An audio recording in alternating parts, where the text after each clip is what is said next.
Muy bien, y para continuar con nuestras entrevistas en El Espía en el Congreso, tenemos con ustedes a don Antonio García Trevijano Forte.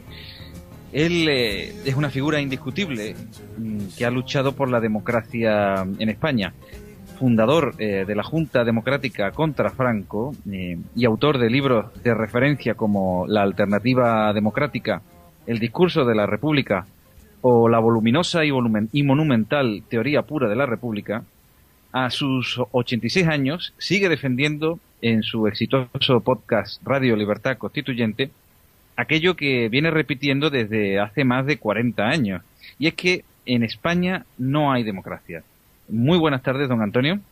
Muy buenas tardes. ¿Por qué no hay democracia en España aún?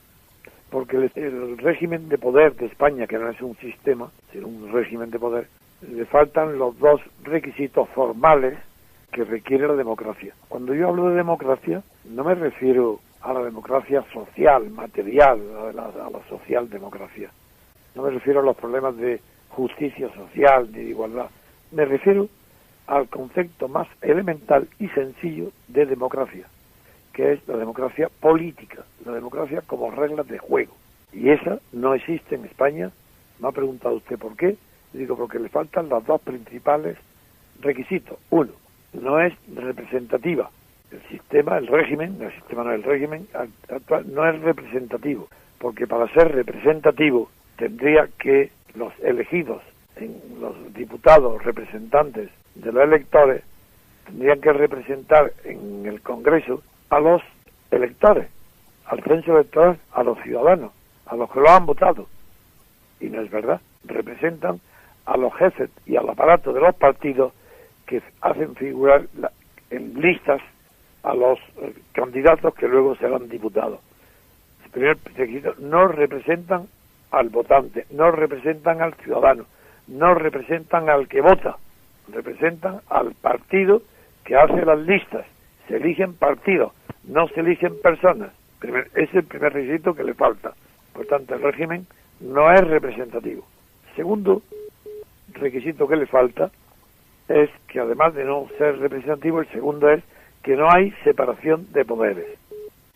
El segundo requisito que le falta es la separación de poderes, hasta el punto que el artículo 16 de la Declaración del Ciudadano de la Revolución Francesa decía: no hay constitución si no hay separación de poderes. Ahí está escrito. Y eso es verdad. Para que haya democracia tiene que haber separación de poderes. Pero separación de poderes no quiere decir que personas distintas se ocupen de las tareas legislativas o del gobierno o de la judicatura. Eso estaba con Franklin en todas las dictaduras, y con Stalin no hay ningún régimen de poder que no emplee a personal distinto para hacer leyes, para gobernar o para juzgar. Esa no es la separación de poderes. La separación de poderes tiene que ser en origen, que tienen que estar separados desde la fuente misma que constituye el poder. Es decir, tiene que haber una doble elección popular del elector para cubrir los puestos de la Asamblea Legislativa mediante un sistema de votación que nunca sea de listas, sino mayoritario, uninominal, por distrito. Cada distrito tiene su representante, como pasa en Estados Unidos, como pasa en Inglaterra y como pasa en Francia. Eso sí, son sistemas representativos. Pero democracia plena y correcta solamente hay en Estados Unidos, porque allí se elige al presidente de la República en elecciones separadas de aquellas donde se eligen a los representantes, es decir, a los titulares de puestos en la Cámara Legislativa. Y en España no.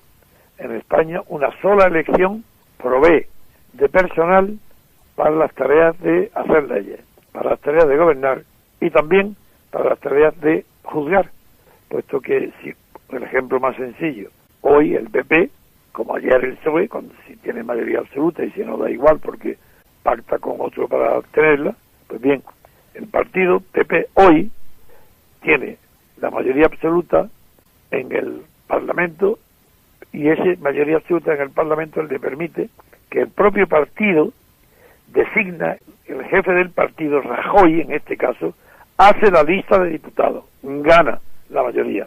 Por tanto, Rajoy nombra la totalidad de la mayoría absoluta en el Congreso y en el Parlamento. Y esta mayoría absoluta, siguiendo las órdenes de Rajoy, se sienta en el Congreso y vota a Rajoy presidente del gobierno. Y luego, esa mayoría absoluta nombra a la mayoría del Consejo General del Poder Judicial. Es decir, no puede haber una mayor definición, mejor, perfecta, de unión de poderes, de fusión de poderes, que el sistema español. Y bueno, sabiendo que usted tiene un profundo conocimiento de la historia, ¿sí? Quisiéramos preguntarle qué chispa puede prender hoy en España para desencadenar un cambio brusco. ¿Hay algún ejemplo en la historia que nos pueda servir como ejemplo de una chispa porque sabemos que el proceso va avanzando, pero qué puede pasar hoy en España?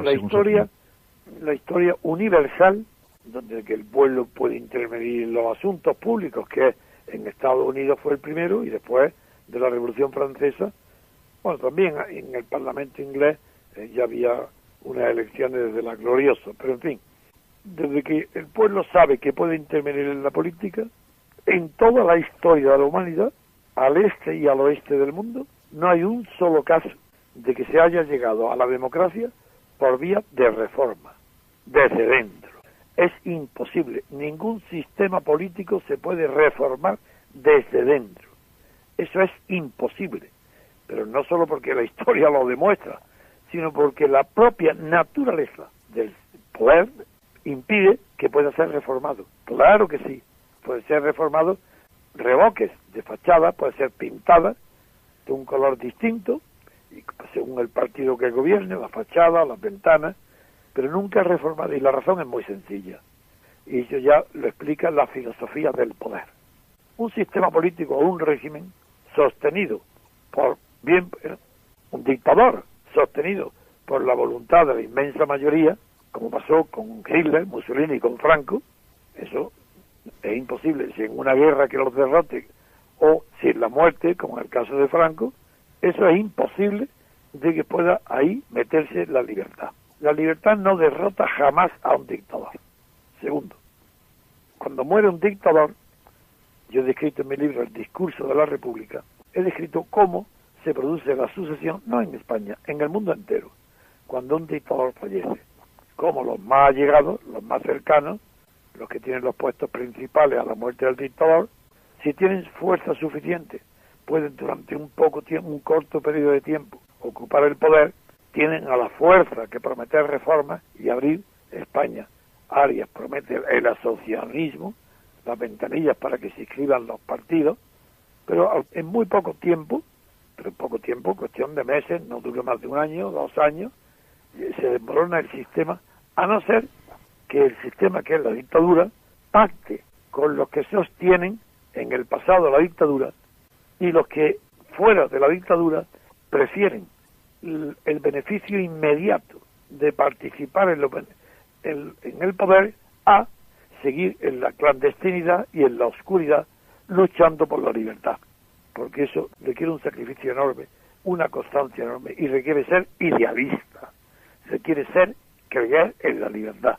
En España, a la muerte de Franco, primero, Juan Carlos es designado por Franco, por tanto España no se celebra un referéndum para elegir entre monarquía o república, ni se celebra un referéndum para elegir entre sistema presidencialista, como en Francia o en Estados Unidos, o un parlamentario, como en Inglaterra, sino que se impone, nos han hecho a todos los españoles que en un solo bloque tienen que votar sí o no a una constitución que ha sido hecha en secreto, que se descubre porque un periodista bueno, un buen periodista, Pedro Altares, en Cuadernos para el Diálogo, descubre el secreto que la Constitución se estaba haciendo de manera clandestina en las Cortes.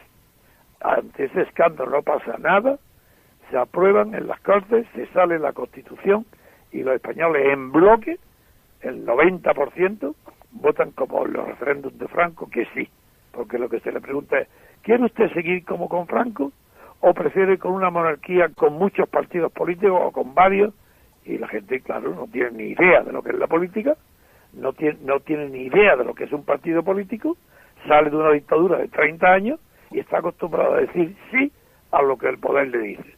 Ahí el poder, que es un pacto de Suárez, jefe de la Falange, con un rey Juan Carlos designado por Franco, con un jefe del ejército franquista, como Gutiérrez Mellado, por un lado, y por otro lado, nada menos que los dos partidos clandestinos por excelencia, uno nominal, teórico, sin militantes, sin mérito alguno, que durante el franquismo no movió un dedo, que se llama Partido Socialista Obrero Español, y otro de muchísimo mérito, que había sido un instrumento muy grande para luchar por las libertades, que se llamaba Partido Comunista, y que ambos, primero el Partido Comunista, dirigido por Santiago Carrillo, asustado de seguir otros años más luchando por la libertad, si no seguía el ejemplo del PSOE, pues dice que sí, la reforma de Suárez, y todos se embarcan en una constitución del rey, y el Partido Comunista se hace monárquico,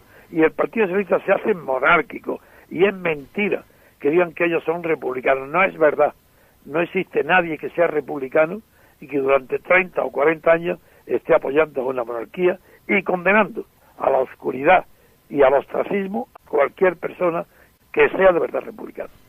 Esa es la razón por la cual no es reformable.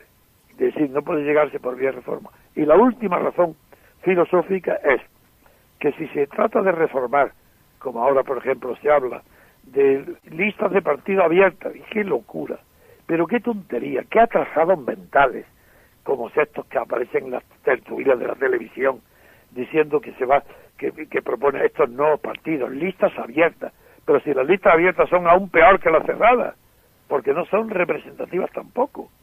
La lista abierta parece que hay una libertad y no hay ninguna, porque la lista abierta sigue siendo lista. Al ser lista quiere decir que no representa a nadie más que al partido. Y aunque el que vota tiene la facultad, que solamente la utiliza, como en Italia cuando se hizo el experimento, solamente lo utiliza el 3% de los votantes, por tanto no sirve para nada, pero incluso aunque sirviera que los votantes tacharan nombre y pusieran otro, siempre será dentro de la lista de ese partido, por lo cual será otro, pero quien recoge el fruto de la lista de partidos es un partido, y el partido ese no dejará que en el Congreso, en las Cortes o en el Parlamento, nadie, aunque haya sido tachado los propuestos por el partido y el votante haya puesto otro nombre, además, ¿quién va a indicar el nombre a los votantes? ¿Pero quién le va a decir a los votantes que se inclinen por otro nombre? Pues serán nombres individuales que sacarán 10 votos uno, el más conocido será 100, eso es ridículo, es un engaño, parece mentira que hombres que son catedráticos, profesores o que se dicen con experiencia cometan la idiotez de proponer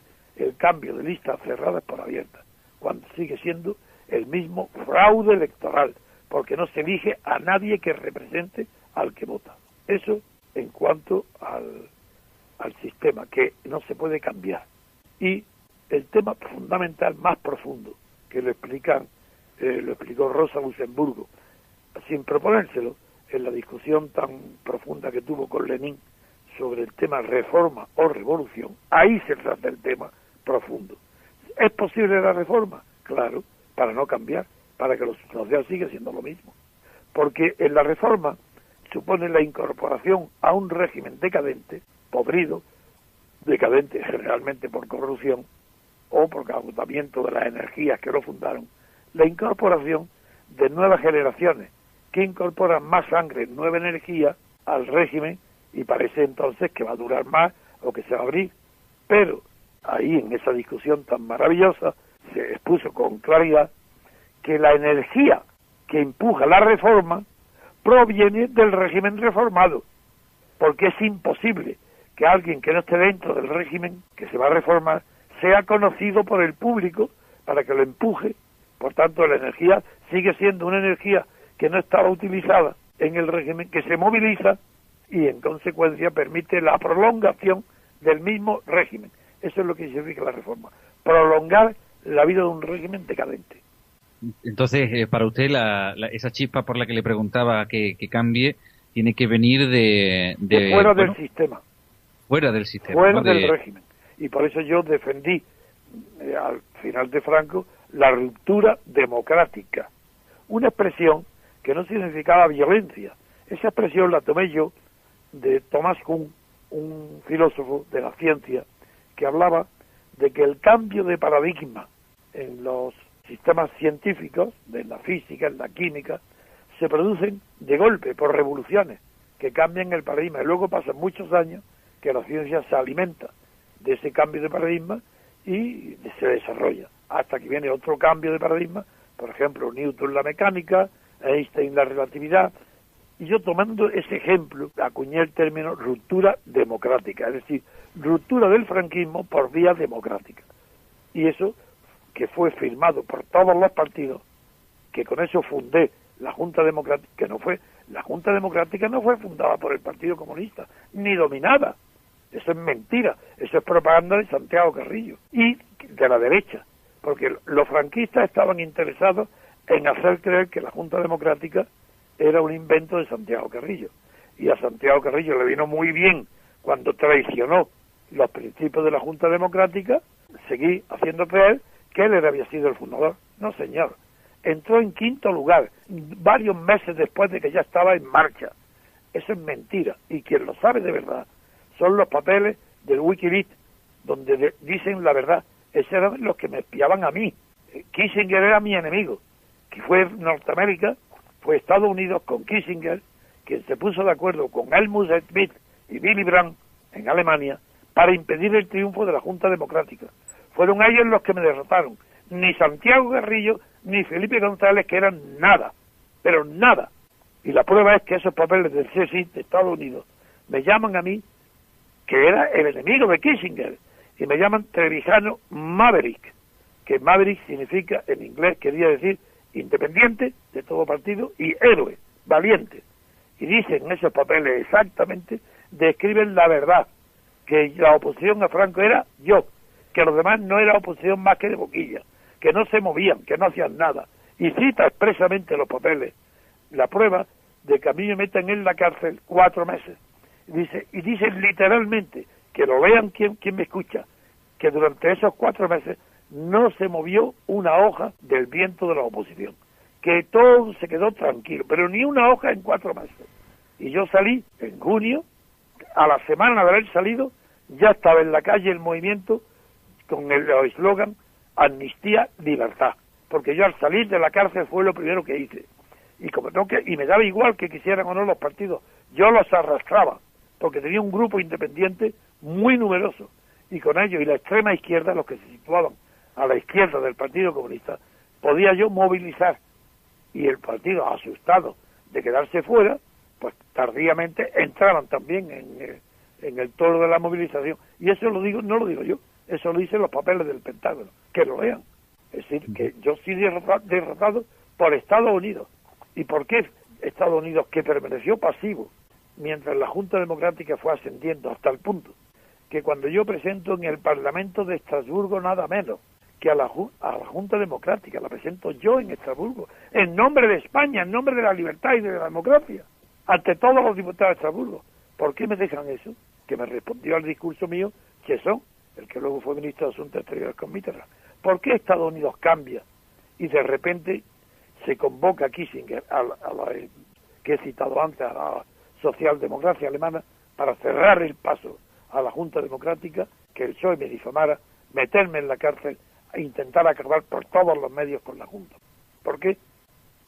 Como Estados Unidos nunca se distingue por su saber hacer diplomático, la diplomacia de Estados Unidos es pésima, de las peores del mundo, pues tenía miedo Estados Unidos que la Junta Democrática, al estar dentro del Partido Comunista, terminara como la Revolución de los Claveles en ese tiempo, donde el almirante Gutiño, creo que se llamaba, se había favorecido a Cuñal, el jefe del Partido Comunista, y durante unos meses parecía que la situación portuguesa estaba controlada por el Partido Comunista. Y para impedir eso, se decidió eliminarme a mí de la política. Entonces el PSOE fue el instrumento. Primero con la cárcel, porque yo fui a la cárcel por acuerdo entre Fraga y Felipe González. Felipe González, en la clandestinidad donde yo estaba, y siendo un compañero en la Plata Junta, sin embargo, pactó con Fraga que la única manera de prosperar la asociación de Carlos Arias cuando era ministro, que el PSOE estaba dispuesto a entrar en la ventanilla de las asociaciones de Carlos Arias, pues pactó en el Chalet del Viso con Miguel Boyer, porque el Chalet del Viso era de los padres Arnedo, los padres de la mujer primera de Boyer. Pues ahí se pactó de meterme a mí en la cárcel. Ahí lo pactaron.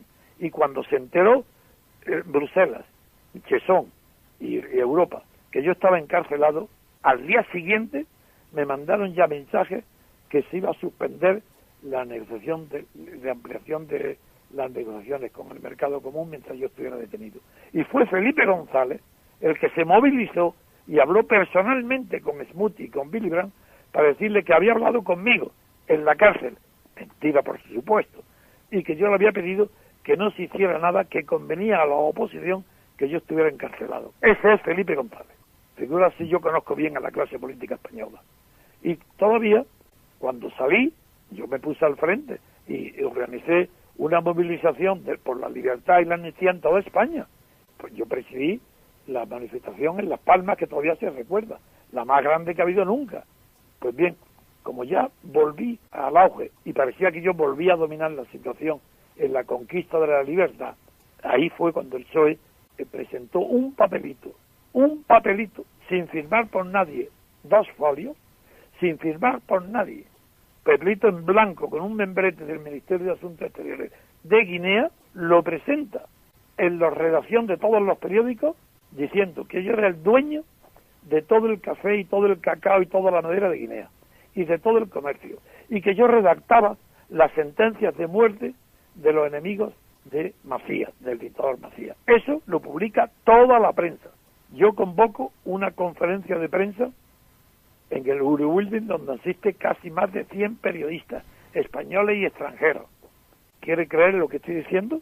Que nadie publicó, que yo tuve la fortuna de en tan poco tiempo enseguida preparar un dossier, porque como Guinea no tenía peseta convertible, era el EQLE, tuve la suerte natural que en el clearing con España figuraba en el nombre de todos los exportadores y propietarios de toda la riqueza de Guinea, que eran los amigos de Carrero, es decir, aquellos contra los que yo había luchado, entonces demostrando la falsedad absoluta. Y luego, que hacía varios años que yo dejé de hablar, ni de ir a Guinea, por supuesto, ni de hablar con Macías, porque desde que él quiso hacerse presidente vitalicio, yo me aparté de él después de haber tenido una entrevista muy seria, muy dura, donde dije que yo no asistía ni asesoraba a un presidente vitalicio cuando yo estaba dirigiendo la oposición por la libertad democrática en España, y no volví a verlo. Bueno, pues eso, ¿sabéis? Ahora lo digo a los oyentes de vuestro programa. ¿Quién dice la verdad? La espionaje de Estados Unidos. Cuenta esto, que yo fui difamado por el PSOE. En España, ¿qué creéis? ¿Que la gente es tonta? ¿O los dirigentes eran idiotas que podían creerse una monstruosidad tan grande como que yo fuera propietario de toda Guinea? ¿O que redactaba sentencias de muerte, precisamente de asesinatos de los enemigos de Macías, que no eran procesados, sino que simplemente desaparecían? Nadie. Eso se veía que era imposible, eso era mentira, y no había nadie con todos de luces que lo creyera. Pero se callaron y simulaban que era cierto para que el pueblo lo creyera, como no sabía nada después de Franco, y creían que los partidos eran dioses benditos que no mentían, creyeron lo que dijo el PSOE, me apartaron del poder y pactaron con Suárez. Y la comisión de los 9, en la que yo estaba presidida por mí, yo la abandoné, a mí no me dijeron que me fuera, es que yo ante la pasividad de los partidos, que no hicieron nada para defender la verdad de mi información, me retiré de la política, porque yo no podía actuar con esos sinvergüenzas, traidores, embusteros. Se acabó para mí, para siempre, tratar con ningún partido de esa calaña, como son el PSOE y el Partido Comunista. Los franquistas ya sé cómo son, los partidos populares ya eso a mí no me han engañado ni me han traicionado. La libertad y la democracia fue traicionada por el PSOE y por el Partido Comunista. Por eso es tan difícil para muchos que no le conocen bien o que quieren que no se conozca su figura bien, clasificarlo en derecha, izquierda. A usted le han colocado en diferentes puntos. Y unos decían que sí comunista, otro capitalista, otro pro-israelita, otro de todo. Pues no, es imposible. Y por eso a mí los americanos que sí supieron que era independiente, por eso me llaman Maverick, que significa independiente. Solo. Y usted, una de las tesis que usted ha defendido como parte del cambio en España por la democracia es, desde hace décadas ya, es la abstención. ¿Qué le diría a los que votan en España hoy en día? Sí, bien, empecemos. Ese es otro tema. ¿Qué es lo que yo propongo? Pues nunca he sido partidario de la violencia ni de la utopía, pues no propongo nada que sea violento ni utópico. Por eso estoy en contra del 15M, por ejemplo, pues me parecen, de verdad, gente, muy buena gente. Los que iniciaron esto, los que se fueron a la calle, era buena gente, pero prácticamente atrasados mentales en materia política, porque lo que piden ahí, que son asambleas directas, lo que piden es una democracia plebiscitaria, como si estuviéramos en Grecia, asamblearia, donde tardan un mes en saber quién discute o quién tiene que hablar primero, el orden. Es algo ridículo. Es decir, los indignados, el movimiento de indignados es absolutamente ridículo, porque la política de oposición no necesita indignados, necesita personas decididas a la acción. Tiene que ser inteligente. Y lo único que yo veo inteligente es, aunque tarde mucho, primero, que nadie honesto puede votar, porque nadie honesto, si no es un retrasado mental, claro, si es tonto, si no sabe nada, que voten. Pero si tiene un poco de inteligencia y sabes que tu voto no vale para nada, porque no representa nada, que lo único que vale es para decidir cuál de los dos partidos, PSOE o PP, gobierna, o bien si va a gobernar solo, o va a gobernar con los vascos o con los catalanes, como no sirve nada más que para eso. Y luego, la corrupción, que yo en mi libro La Alternativa Democrática del año 77 dije que la Constitución, y tenga escrito, ahí está, que lo lean, que la Constitución española era falsa, que no era una Constitución, que no había sepadera, y que solamente se podría gobernar España con la monarquía y con el sistema de partidos, que solo se podría gobernar mediante la corrupción, que la corrupción no sería una degeneración del régimen, ni tampoco una consecuencia del desgaste del gobierno, no, que era un factor de gobierno, que sin corrupción era imposible de gobernar, y eso se ha demostrado. Acordaros del caso Puerta, cuando empezó en el ayuntamiento con Tierno Galván. Es decir, la corrupción es inseparable del sistema actual. No puede haber un régimen de partidos sin corrupción. ¿Por qué hay corrupción en todos los sistemas de partidos? Pero es que nadie se pregunta eso. No, en Estados Unidos no hay corrupción, y en Inglaterra tampoco. Hay muy poca corrupción, y a nivel local, pero no a nivel nacional. Eso es rarísimo. En cambio, en todos los sistemas donde los partidos están pagados por el Estado, hay corrupción. Incluso en Francia, hay menos que en otros países, donde es lo más cercano a la democracia, también hay corrupción, porque una ley permite financiar el Estado a los partidos. Y cuando el Estado financia a los partidos, los partidos, obedecen a quien le paga, es decir, al Estado. ¿Y quién es el Estado? Pues el polo opuesto a la sociedad civil, a los ciudadanos. Eso es así. Entonces, claro, yo propongo abstención. Uno, que se abstengan por su propia moralidad. Es decir, yo no puedo ser cómplice de un fraude. Pues nada, como sé que es mentira todo, pues no voto, me abstengo. Otro, que no voten porque no ven inteligencia, que no ven la inteligencia en los gobernantes, que se ven que son todos medio tontos, alelados, que están hundiendo España, pero no ahora, por la crisis, sino desde hace 30 años, España, que la están dividiendo, que está separando Cataluña, que crece el separatismo en el País Vasco y la corrupción cada vez mayor. Otros, aunque no lo hagan por principios morales, que vean que España se está destruyendo, que no voten. Y, finalmente, el argumento contra la abstención es que los partidos son tan cínicos que les da igual. Que dicen, es que la abstención no vale para nada, porque aunque no votara 2/3 de los votantes del censo, los partidos con solo 1/3 les trae sin cuidado. Son tan cínicos que seguirán gobernando con 1/3 nada más. Y es verdad, eso yo no lo niego. Son tan cínicos que van a seguir gobernando, pero amigo, con una diferencia brutal. Supongamos que en España, por ejemplo, solamente vota 1/3. que un tercio es el 33%, y que saca mayoría absoluta el PP o el PSOE. Pongamos el PP, que lo mantiene. Es decir, que está gobernando con mayoría absoluta con un 16,5% del voto. Bien, pues eso, como la gente solamente cree aquello que ve, en cambio las personas inteligentes saben proyectar hacia el futuro cosas que todavía no existen, pero que se ven que están existiendo y que van a existir, pues la persona inteligente sabe que si el PP o el PSOE está gobernando con un 16%, es imposible que las cosas se vean como antes. Y ahora, una manifestación sindicato por la sanidad o en la calle, no pasa nada. En cambio, si el PP estuviera en el mismo poder y mayoría absoluta con un 16%, basta un pequeño incendio de un buzón en la calle y ese gobierno cae porque ese gobierno ya no tiene legitimidad. Tiene legalidad, sí, es legal, pero ya no es legítimo. Y eso es lo que la gente no ve, porque parece que tener un cierto conocimiento de la política. Y yo veo el futuro. Es decir, un partido, un gobierno que solamente esté votado por el 16% es tan débil que basta, como en el sueño de Nabucodonosor que interpreta Daniel, basta una chinita pequeña en los pies y se derrumba la estatua entera.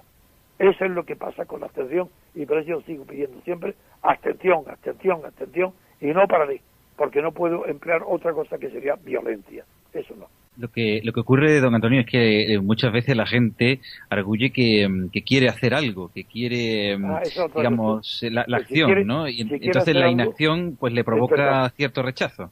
Es verdad que hay una voluntad de acción que mucha gente la tiene al ver las cosas tan mal, pues quiere hacer algo para que no sean tan malas, pero como no sabe qué, se apunta a lo primero que sale, y se apunta a eso, pues sale un nuevo partido, Vox, venga, sale Rosa Díaz, venga, sale Ciudadanos, venga, cualquier cosa nueva le atrae, porque es nueva, no porque sea mejor, aunque sea gente un poco más honesta personalmente, sigue siendo tan deshonesta políticamente. Es que puede haber un partido honesto proponiendo que los diputados sean elegidos por el pueblo y no por el partido, ni uno, pues ya no es honesto. Ciudadanos y Rosa Díaz, o Vox, ¿qué proponen? Listas abiertas, pero si esto es una tomadura de pelo, pero ¿cómo no proponen que el diputado sea elegido como en Estados Unidos, Inglaterra y Francia? ¿Acaso los españoles somos inferiores? Es que no somos como ellos, es que no somos hombres y mujeres de la misma altura moral. ¿Cómo podemos tolerar que se elijan partidos en lugar de personas? ¿Por qué no tenemos que tener nuestros representantes de distrito que defiendan los intereses del distrito, del pueblo, de la localidad? No, por eso digo, la persona que apoya este sistema o es que es un granuja o es un tonto, políticamente un atrasado.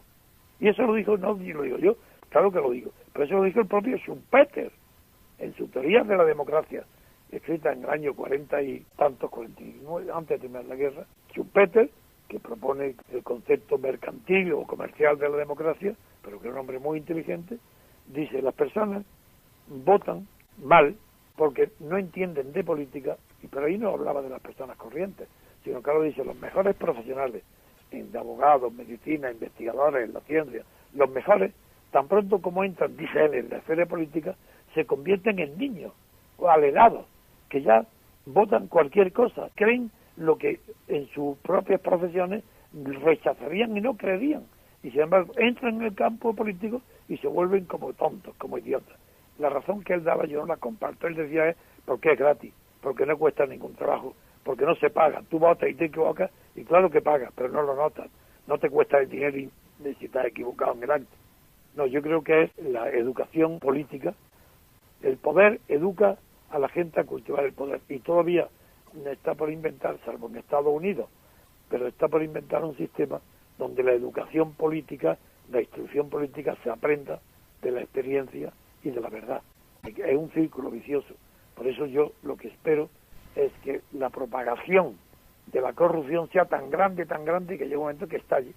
Sí, que ya la gente deje de votar y se acabó, ¿no? Que dejen de votar. Que usted me dice, es que hay mucha gente que quiere hacer algo. Sí, pero por hacer algo no pone a alguien a cavar un hoyo en la calle y cuando ha terminado volver a llenarlo y hacerlo en otro y volver a llenarlo, como Dostoyevsky contaba del castigo en los presos de Siberia, donde lo que Dostoyevsky no soportaba era eso, que se castigaba en hacer un trabajo inútil, pues que era sacar arena de un lado, hacer un montón y luego volver a rellenarlo. Eso es lo que yo no haré, porque eso se llama activismo, no se llama acción. Y yo soy un hombre de acción. Y mientras no se proponga la acción, yo digo, no, para activismo ni hablar. Eso no me interesa nada. Y el activismo conduce nada más que a dar golpes contra la pared y hacerse la ilusión que se hace algo. Y yo no estoy para engañar a nadie. Además, un fracaso mío, quiera sea o no quiera los demás, sería un fracaso de la futura idea de la República. Porque se quiera o no se quiera, yo soy el que representa el símbolo del ideal republicano. Y eso no lo abandonaré. Y cualquier acción equivocada ahora, como esta del 15M, pondría en peligro el prestigio y la seriedad de la República que yo defiendo, que no es una vuelta atrás para restaurar la Segunda República, sino un gran paso cualitativo hacia adelante mediante una república presidencialista, a lo que yo llamo república constitucional. Si tenemos tiempo, explico por qué. Pues si usted es tan amable, república constitucional. ¿Qué es lo que usted define como república constitucional? Eso es muy sencillo. Se sabe lo que es monarquía constitucional. Es monarquía constitucional la que hubo en la Revolución Francesa durante los primer años, donde el rey nombraba el gobierno y gobernaba, y el pueblo elegía a los diputados que hacían las leyes. Había separación de poderes. Por un lado el rey, el ejecutivo, de otro lado la asamblea francesa de la Revolución, las leyes.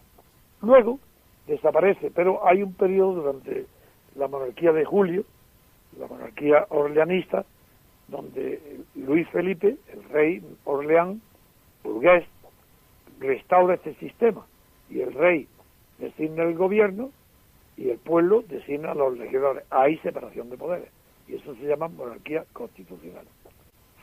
La monarquía constitucional como concepto fue construida, edificada, cimentada y justificada por un gran filósofo alemán llamado Julius Stahl en la segunda mitad del siglo XIX. Pero eso es la monarquía. Pero en la república, desde Aristóteles, de los griegos, la república es lo que no es monarquía. Es decir, no hay ninguna definición positiva de la república. Por eso la república, ¿qué es república? El Congo belga es república. Y todos los sistemas de África y de Asia, todo lo que no es monarquía es república. Y esa definición negativa de la república yo nunca la acepté. Yo creo que la república debe definirse por sus cualidades positivas frente a la monarquía. Para eso tuve que construir lo que usted ha calificado un voluminoso libro, porque es la primera vez que se hace filosofía política para legitimar, justificar y descubrir cuáles son los fundamentos filosóficos, sociológicos e históricos de la República que permiten definirla por sus cualidades positivas y no simplemente porque no es monarquía. La República Constitucional es la respuesta a la obra de Julius Stahl del siglo XIX de la monarquía constitucional, y yo defino la República Constitucional y digo que es teoría pura, no porque yo defienda una república pura, que sea absurdo, eso los hombres tenían que ser ángeles, no, lo que es puro es la teoría, porque no hay ningún elemento ideológico, que es lo que usted también me preguntó, no hay que ser de derecha ni de izquierda para saber lo que es una teoría pura de la república, porque eso es científico, y esa teoría científica yo la he descubierto porque he tenido el honor, el placer y la suerte también que mi cerebro, tantos años trabajando y persiguiendo la verdad en política, que descubrí ya hace algún tiempo que la política puede ser ciencia y no arte si descubre cuál es la unidad elemental que permite construir la ciencia política, cuál es la unidad irreductible, de la misma manera que la física se convirtió en ciencia cuando se descubrió el átomo, que es la unidad, eso permitió construir el edificio entero. En la biología pasó lo mismo, permitió construir la ciencia, la biología, cuando se descubrió la célula. Pero en la política nadie había descubierto cuál es la unidad elemental de la política, porque ni siquiera Aristóteles, y no digamos Maquiavelo, ni el Renacimiento, ni después, todos los republicanos partían de la base heredada ya de que, por un lado, la república, como los griegos, la confunden con la justicia o con la verdad, no con la forma de gobierno, se distingue de lo que no es tiranía, nada más, y luego ya en la época moderna, donde se inicia de verdad el descubrimiento de lo que es positivamente o lo que puede ser la República sin definirlo, fue Estados Unidos. La guerra contra Inglaterra de Estados Unidos, el triunfo de Estados Unidos contra Inglaterra, permitió que los americanos descubrieran un sistema que no sabían llamarlo. Le llamaron república porque no era monarquía, pero ellos mismos estaban descubriendo sin saberlo la democracia, porque nadie de los padres de la patria, salvo Hamilton, que el pobre murió muy joven en un duelo, nadie sabía la naturaleza de lo que ellos estaban descubriendo y poniendo en práctica, que era la democracia representativa. El único que le llamó democracia representativa a la Constitución de Estados Unidos fue Hamilton. Los demás, todos, desde Jefferson, todos sin discusión, no digamos en Madison, todos le llamaron simplemente sistema presidencial a la República, porque no querían, no era monarquía, porque no querían ser monárquicos, pero tampoco, sobre todo, a quien odiaban mucho más que a los reyes de Inglaterra, los revolucionarios de Estados Unidos, a quien odiaban de verdad era el parlamentarismo. ¿Por qué? Pues porque ellos mismos enviaron a Franklin, el sabio Franklin, enviaron a Inglaterra para que consiguiera, de acuerdo con Edmundo Burke, que era el jefe del más destacado pensador del Parlamento inglés, le mandaron para que obtuviera igualdad de trato, la igualdad de derechos entre el ciudadano inglés y los habitantes de la colonia de Estados Unidos. Se celebró una votación, fracasaron los Franklin y Edmundo Burke, porque más de 1000 obtuvieron 170 votos favorables, regresaron a su país Benjamin Franklin acompañado de Tom Paine y ya se produjo, la Revolución Americana, la Guerra Civil. Y a quien odiaban de verdad los estadounidenses era el parlamentarismo, a quien culpaban de ser sus enemigos. Es los que habían negado la igualdad de trato y derechos, y querían antes nada que el parlamentarismo lo odiaban, y por eso inventaron el presidencialismo. Y eso es, la teoría pura consiste en describir las condiciones científicas que requiere una unidad de poder que permita la construcción de la República como una ciencia. Y esa unidad de poder la he descubierto yo, parece mentira, porque he tenido esa suerte. Durante toda la humanidad se tenía eso delante, pero nadie lo había aislado, esa unidad de poder, porque la gente olvida y cree que la política es que persigue el bien común, o la justicia, o la libertad, y todo eso es mentira. La política es la ciencia del poder, nada más, así de sencillo.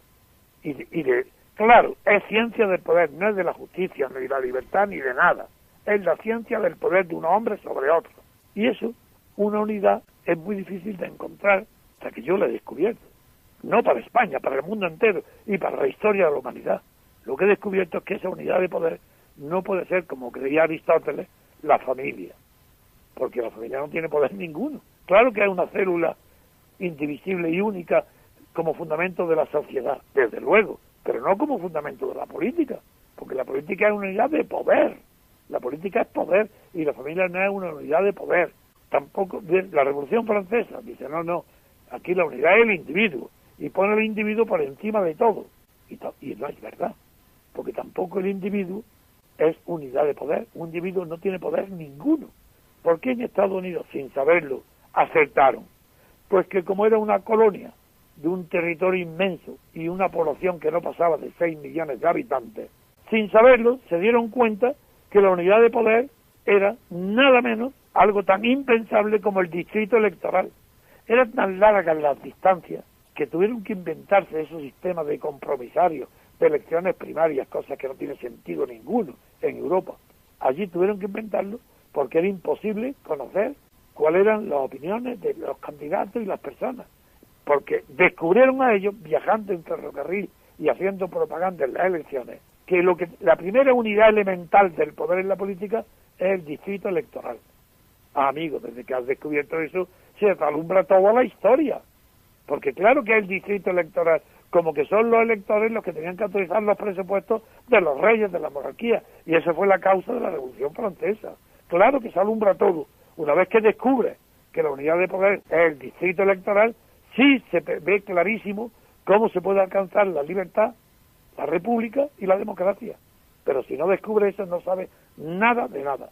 Y el distrito de poder no es el partido como ahora, El distrito de poder es las ciudades como Lorca, que sufre un terremoto y no quien lo arregle, porque no tiene poder ninguno, porque no hay ningún diputado que defienda a Lorca. Por esa razón, la unidad de poder está en el distrito electoral, y ese es mi descubrimiento. Y sobre esa unidad he construido todo el edificio de la República Constitucional. Muy bien, don Antonio. Y ya para finalizar, la última pregunta que quería hacerle es ¿cuál, según su criterio, sería el primer cambio político que sería bueno que se produjera para dar el primer paso hacia, bueno, en fin, lo que usted preconiza que es una... Dice, dígame, la pregunta suya implica una idea inconsciente, pero que usted lo ha expresado. Dice, como no se puede cambiar de la noche a la mañana todo y una cosa perfecta, sacarla, y ponerla como sea imposible, digan lo que dice usted ha dicho, dígame usted, señor Trevijano, qué habría que cambiar para que ya comenzara a derrumbarse lo malo y a poder construirse lo bueno. Pues sí, señor, es clarísimo. Lo primero que hay que cambiar es el sistema electoral, porque el distrito electoral es la base. ¿Y qué sistema electoral? Evidentemente el mayoritario, el que existe en Estados Unidos y Francia, no el que existe en Inglaterra. Diré por qué.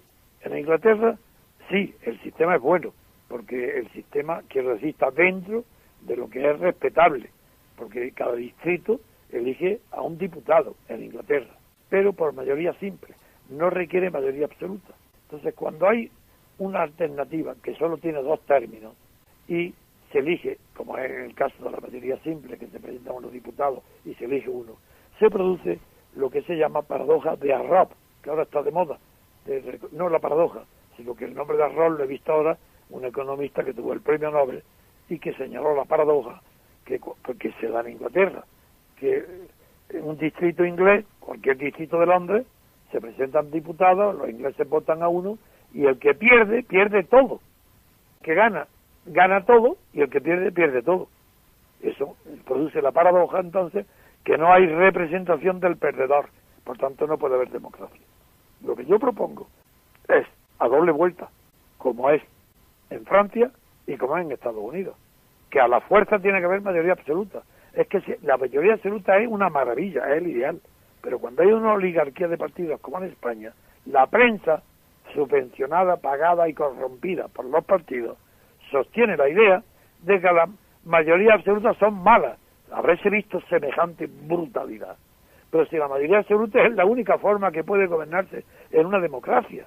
Claro que es verdad que las mayorías absolutas son pésimas, catastróficas, para las oligarquías, que necesitan el consenso. Si basta pronunciar la palabra consenso, y ya se sabe que es un país degenerado. La palabra consenso es desconocida en el mundo anglosajón. Es que no hay nada por consenso. Si el consenso significa unanimidad, ¿pero qué es eso? Si la ciencia política es dirimir todas las cuestiones por mayoría y minoría. Si es por consenso implica la renuncia de cada uno a su propio ser. Si hay consenso no hay derecha ni izquierda, es mentira. No hay más que socialdemocracia, que es la que quiere el consenso. Si la socialdemocracia no es política, es una subversión de los valores morales. La socialdemocracia es renunciar a todo en lo que se cree, es llamar miembra a una mujer, porque miembro es masculino. Eso es la socialdemocracia. Y eso en todo. Y que la nación, ¿cómo? Da igual. Nación y nacionalidades, Cataluña, pues claro que sí. Lo que es socialdemocracia es creer que si todos los españoles votan a favor o por unanimidad que los catalanes se vayan, pues que eso sí está permitido. Eso lo dice el rey, eso lo dice Rajoy, eso lo dicen todos, que si el voto es de todo el mundo, claro que está permitido. Pues no, señor, porque no pertenece a la democracia, no pertenece a la ciencia del poder, sino solamente a la guerra civil. Yo digo que Cataluña quiere separarse, muy bien, que el País Vasco quiere separarse, muy bien, que se separen, es decir, que hagan una guerra civil, que formen un ejército de catalanes contra españoles o vascos, que la ganen y que tengan la fuerza de separarse. Si no, guerra civil, porque es como se han separado siempre, y si no, no hay separación ninguna. Todo es mentira, radicalmente mentira, y el pueblo español está engañado, atontado, leyendo en la prensa esa tontería de que si todos los españoles votan a favor de la separación de Cataluña, sería legítimo que se separara. Pues no, señor, porque no pertenece a la democracia la decisión de lo que es o no es una nación. La nación es un producto involuntario, no es un producto voluntario. Por tanto, no puede separarse porque la voluntad, ni siquiera unánime, de los españoles diga que se separen. ¿Pero quiénes son? ¿Por qué vamos a ser distintos de lo que eran nuestros padres, nuestros abuelos o nuestros bisabuelos? Nadie nos ha preguntado nunca si queremos ser españoles o andaluces o catalanes. ¿Por qué esta generación va a tener ese privilegio? Es ridículo, es simplemente ridículo. Yo no hablo de los catalanes. Voy a contar una anécdota que va a ilustrar bien esto. A esos pobrecillos historiadores fracasados que son los que inician los movimientos separatistas o llamados nacionalistas. Voy a contar no una historia, sino la realidad.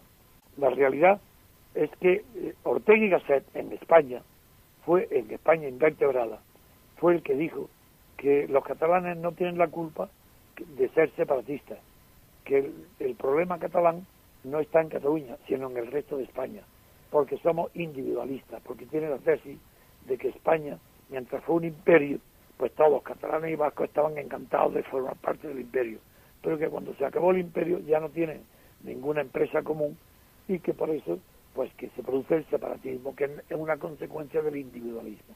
Aparte de la idiotez y la falsedad de esa teoría, el hecho es que Ortega es el padre moral, espiritual y político de José Antonio.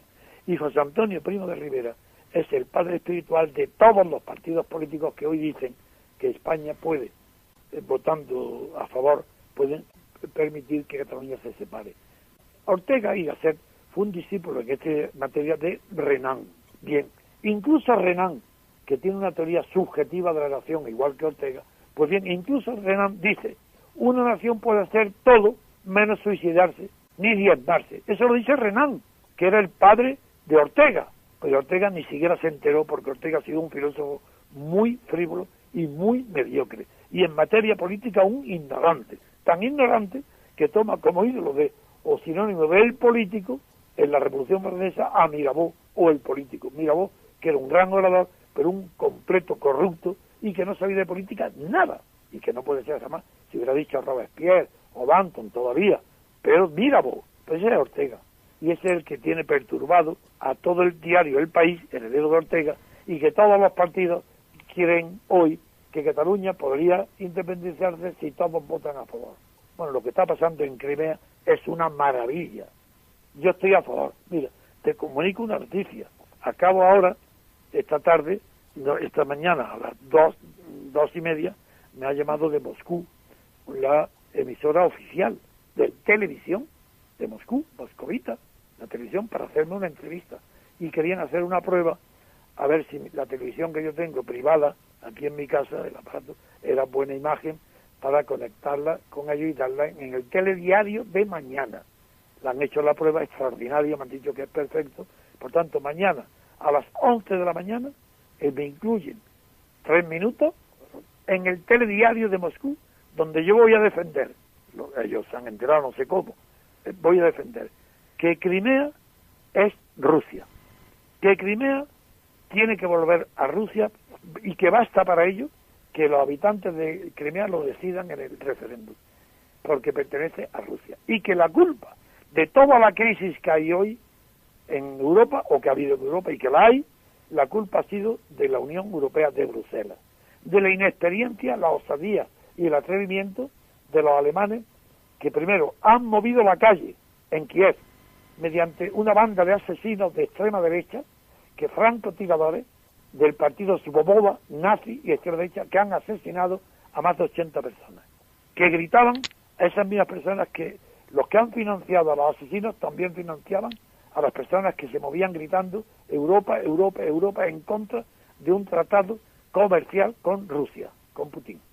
Bien, a partir de ahí ya todo ha cambiado, y a partir de ese momento yo intervino en mi radio, y eso ha llegado allí, para señalar y decir que todo esto es absurdo y ridículo, que cómo puede la vicepresidenta del gobierno español, Santa María, esa pequeña abogada del Estado, ignorante, que no tiene ni idea de derecho, que tenía que renunciar al título de abogado, echarla, porque acaba de decir ayer o antes de ayer, dirigiéndose con una cara así de monja, y como diciendo, ¿qué le vamos a hacer? Diciéndole a Rusia, no, ¿qué le vamos a hacer? Crimea y Rusia no están respetando la ley internacional que prohíbe hacer un referéndum. Pero ¿a qué ley internacional se refiere esta pobre mujer? Si no existe ninguna ley internacional en el mundo, ni en materia constitucional, ni en ninguna materia. Lo que existe es la ONU. Y lo que en la ONU existe es la teoría de la autodeterminación a pueblos coloniales, que no es aplicable de ninguna manera a Crimea, que no está colonizado. Es que es ridículo, es completamente absurdo. Y Crimea tiene razón, es rusa y va a volver a rusa con razón. Entonces usted va a intervenir mañana yo vi en la televisión rusa, en Moscú. Voy a intervenir y decir la verdad, que la culpa la tiene Bruselas y que Estados Unidos ha sido arrastrado a esta crisis por Bruselas, por la ambición de Bruselas de repartirse las riquezas de Ucrania, por impedir que hubiera un tratado comercial, renovarlo con Rusia, por querer hacer ella y apoderarse de las tierras fértiles. Yo no entro en las cuestiones económicas. Lo que digo es que Bruselas ha movido el árbol, Estados Unidos se ha visto obligado por tradición a unirse, a seguir la estela abierta por Bruselas, y ha perdido la batalla, tanto Bruselas como Estados Unidos. Y ya es la tercera vez. Yo no soy partidario de Putin, no me gusta, es el KGB. A mí no me gusta Putin, ni yo defiendo a Putin, ni a pueblo alguno, estoy defendiendo la verdad. Y conozco muy bien la verdad de lo que ha sucedido y está sucediendo en Ucrania y Crimea. Y estoy a favor de la causa de la verdad. Y esa causa de la verdad está a favor de Crimea y de Rusia. Y sí, estoy orgulloso de que un español pueda intervenir en el noticiario oficial del Estado de la televisión rusa, defendiendo la causa de Crimea y la causa de Rusia para que retorne Crimea a Rusia, de donde nunca tuvo que salir, porque yo sé que salió de allí en 1954 por una decisión caprichosa, arbitraria y corrupta de Khrushchev, que Crimea, que era rusa, Khrushchev decidió, un dictador totalitario decide por un decreto que deje de pertenecer a Rusia y que pase a la federación con Ucrania, que pase a ser ucraniana. Y ese capricho de un dictador ya era hora que acabara y que Crimea vuelva a ser lo que siempre ha sido, un pueblo europeo, porque Crimea fue conquistada para Europa por Catalina II, y un español que nadie sabe, como no saben historia, José de la Riva, acompañó al príncipe Potenquín en la conquista contra los turcos, contra el Imperio Otomano, la conquista de la península de Crimea y de toda la costa del Mar Negro. Y un español, Crimea, que fue contraalmirante, fundó la ciudad de Odesa, fue el fundador de Odesa, tomando la palabra griega, Odesos, que significa ciudad de viajeros o ciudad de comercio, como en España Emporio, de arroz, como una colonia griega dedicada al comercio, y le puso el nombre de Odesa, un español. Y yo conozco la historia y defiendo la verdad, aunque me quede solo, aunque no haya nadie, ahora dirán que soy prosoviético y poco menos que comunista, pues que digan lo que les dé la gana. Digo la verdad y defiendo la verdad, y esta vez Putin tiene razón y ya ha triunfado, y no pasa nada. Se tragarán todos, Europa y Estados Unidos, y no habrá nada, no pasará nada. ¿Por qué? Todos saben que han mentido y que es mentira, y que los francotiradores que estaban matando en Kiev a la gente, bueno, ¿qué argumento más definitivo puede haber que el que yo utilizo, que mañana voy a decir? Pero ¿cómo puede decir la vicepresidenta española y toda la gobierno y prensa occidental que Crimea está violando, infringiendo una ley internacional y la Constitución de Kiev, cuyo artículo 73 prohíbe que se desmembre? Pero serán cretinos. ¿Pero dónde está en vigor la Constitución de Kiev? ¿Acaso es que la Constitución de Kiev es en virtud de la Constitución que el primer ministro interino, que hay ahora el presidente, es producto de la Constitución? ¿Acaso es producto de la Constitución los 100 muertos que ha habido y que no pasa nada? ¿Acaso es producto de la Constitución todos los sucesos de Ucrania? No. ¿Por qué? Porque de hecho ha triunfado una revuelta en Ucrania y de hecho ha triunfado la vuelta en Crimea de la población civil a Rusia. Y como no está en vigor ninguna Constitución, pues no se puede decir que haya infracción de ningún artículo, porque la Constitución de Ucrania ha fracasado y está derrotada en Kiev, no en Crimea, por supuesto, pero en Kiev también.